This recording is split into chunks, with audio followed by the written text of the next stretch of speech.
وَلَقَدْ يَسَّرْنَا الْقُرْآنَ لِلذِّكْرِ فَهَلْ مِن مُّدَّكِرٍ۔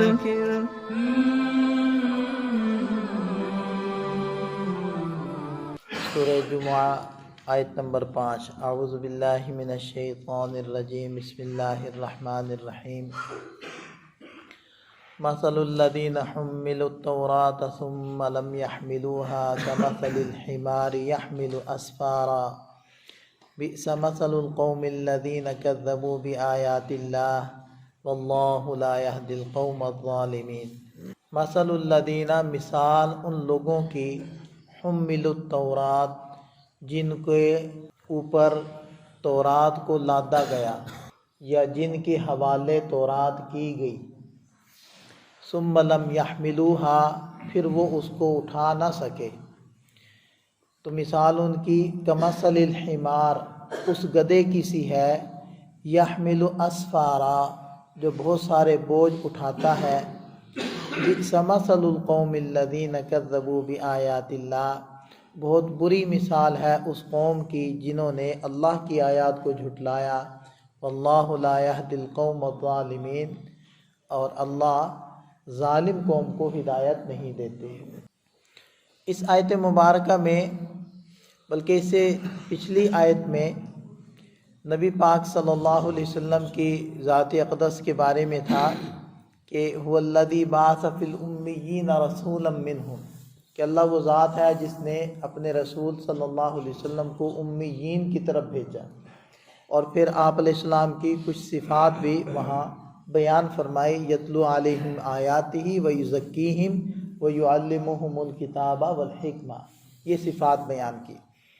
تو یہی صفات آپ صلی اللہ علیہ وسلم کی تورات کے اندر بھی موجود ہیں۔ اس چیز کا تقاضا تو یہ تھا کہ جب یہود نے نبی پاک صلی اللہ علیہ وسلم کو دیکھا تو دیکھتے ہی ایمان لے آتے اور دل و جان سے نبی پاک صلی اللہ علیہ وسلم کی اطاعت کرتے اور آپ علیہ السلام کی تائید کرتے اور آپ علیہ السلام کی مدد کرتے، لیکن وہ بالکل اس کے برعکس چل پڑے۔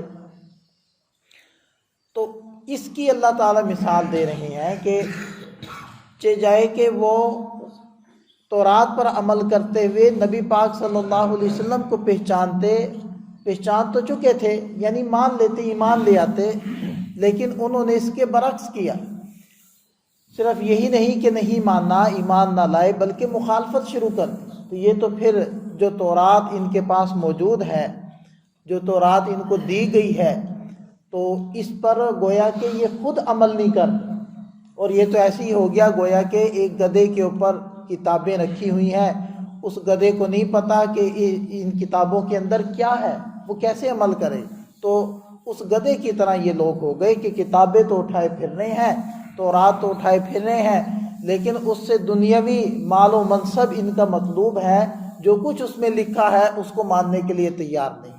سورۃ البقرہ کے اندر اللہ تعالیٰ نے ارشاد فرمایا، الذین آتیناہم الکتاب، وہ لوگ جن کو ہم نے کتاب دی یعنی تورات، یعرفونہ، وہ نبی پاک صلی اللہ علیہ وسلم کو پہچانتے ہیں، کما یعرفون ابناءہم، جیسے اپنی اولاد کو پہچانتے، یعنی جیسے مرد کو، باپ کو اپنے بیٹے کے، اپنی اولاد کے اولاد ہونے میں کوئی شک و شبہ نہیں ہوتا۔ یعنی دیکھیں، غور کریں، یہ نہیں ارشاد فرمایا ایسے پہچانتے ہیں جیسے بیٹا اپنے باپ کو پہچانتا ہے، یہ نہیں فرمایا، اس لیے کہ اولاد کا جو علم ہوتا ہے وہ ضمنی کہہ لیں آپ، کہ ماں بتاتی ہے کہ یہ تیرا باپ ہے۔ اس لیے کئی دفعہ ایسا ہو جاتا ہے کہ منہ بولا بیٹا، متبنہ جس کو بنایا ہوتا ہے، اس کو ایک عرصے تک یہی بتایا گیا ہوتا ہے کہ یہ تیرے ماں باپ ہیں، لیکن بعد میں کہیں سے اس کو پتہ چل جاتا ہے کہ یہ میرے حقیقی ماں باپ نہیں۔ یہ نہیں ارشاد فرمایا، بلکہ کیا ارشاد فرمایا، ایسے پہچانتے ہیں جیسے باپ اپنی اولاد کو پہچانتا ہے، کیونکہ باپ کو کوئی شک نہیں ہوتا کہ یہ میری اولاد ہے یا نہیں۔ تو یہ ارشاد فرمایا، یعنی کہ باپ کو یقین کہ یہ میری اولاد ہے یہ زیادہ ہوتا ہے نسبتاً اولاد کے کہ یہ میرا باپ۔ تو یہ ارشاد فرمایا یعرفونہ کما یعرفون ابناءہم، آپ کو ایسے پہچانتے ہیں جیسے اپنی اولاد کو پہچانتے ہیں۔ وَإِنَّ فَرِيقًا مِّنْهُمْ لَيَكْتُمُونَ الْحَقَّ، اور ان کا ایک فریق، ان میں سے ایک جماعت جو اہل علم ہے وہ نہیں مان رہے، وہ لَيَكْتُمُونَ الْحَقَّ، حق کو چھپاتے ہیں، وَهُمْ يَعْلَمُونَ، اور ان کو پتہ ہے کہ حق کیا ہے، لیکن پھر بھی اس کو چھپا رہے ہیں، اس کو نہیں مان رہے۔ تو بالکل اسی تناظر میں آپ دیکھیں مثل الذین حملوا التوراۃ، ان لوگوں کی مثال جن پر تورات لادی گئی، یعنی بن مانگے جن کو تورات والی نعمت مل گئی، ان کو قدر ہی نہیں ہے تورات کی، اللہ کی کتاب کی۔ اور حملوا التوراۃ، ان پر تورات لادی گئی، یعنی ان کو مکلف کیا گیا، ان کے ذمے لگایا گیا کہ جو کچھ تورات کے اندر موجود ہے اس کو مانو، اس پر عمل کرو۔ ثم لم يحملوها، پھر وہ اس کا حق نہ ادا کر سکے، پھر انہوں نے اس کو نہیں مانا جو اس کے اندر لکھا ہوا تھا، ان کے اوپر لادی گئی، وہ پھر اس کو اٹھا نہ سکے، یعنی کہ اس کے اوپر عمل نہ کر سکے۔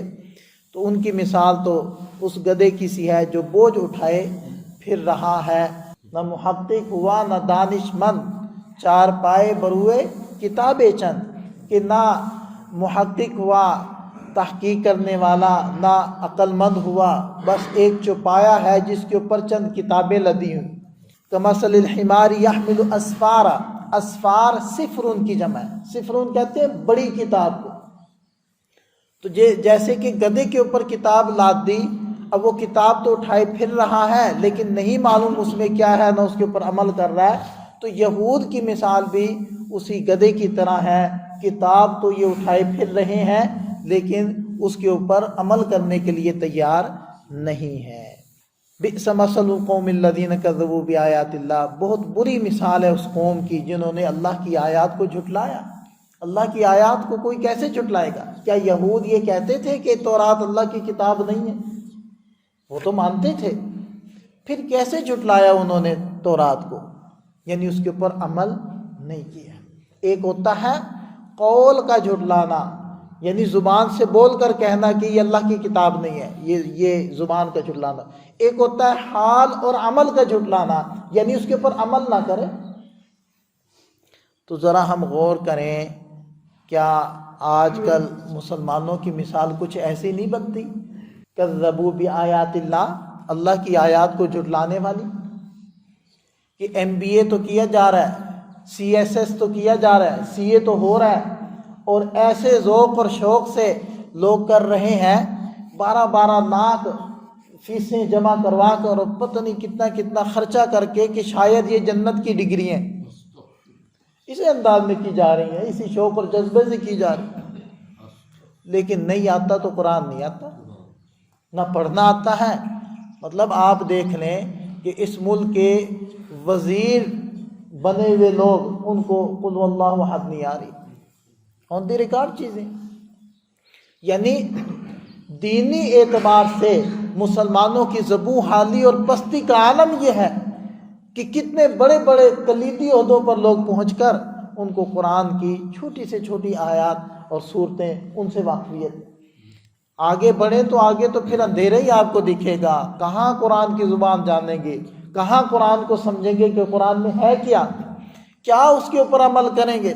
ساری زندگی ہی مسلمانوں کی دیکھی جائے تو قرآن کے خلاف، کیونکہ نہ سمجھا، نہ سمجھ کر پڑھا، نہ سمجھنے کی کوشش کی، نہ عمل کی نیت کی، تو پھر یہی نہیں ہو رہا۔ کذبوا بآیات اللہ، اللہ کی آیات کو جھٹلا دیا۔